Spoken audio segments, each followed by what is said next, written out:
On continue à présent avec le buffle. Et donc le buffle, vous voyez, il est beaucoup moins bien verni en fait que le rat. Qu'est-ce qui se passe pour le buffle cette année? Il a d'un côté le ciel lumineux en étoiles favorables et c'est la Sol, et il a pas mal d'étoiles défavorables. Alors, qu'est-ce que le ciel lumineux lui apporte principalement? Quelles sont ses forces? Quels sont ses talents cette année? C'est avant tout de vrais talents créatifs. Donc il y a beaucoup de créativité si vous êtes du signe du buffle cette année. Et il y a également beaucoup de capacité d'analyse. Donc ça, c'est intéressant principalement à utiliser dans le milieu professionnel, ou alors si vous êtes par exemple étudiante ou étudiant, ça peut être très intéressant parce que vous avez à la fois la créativité et en même temps le pouvoir de l'analyse, j'ai envie de dire.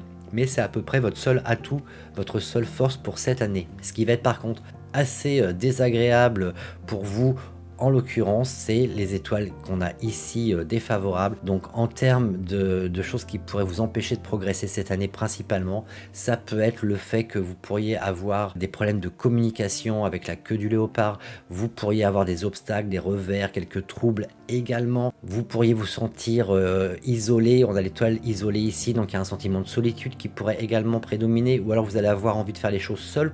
Éventuellement, ça peut être aussi cette signification, mais en tous les cas, ce qui peut être vraiment pour vous très embêtant cette année, c'est ce côté, voilà, le fait de se sentir émotionnellement peut-être parfois un peu plus instable à cause de ce sentiment d'isolement.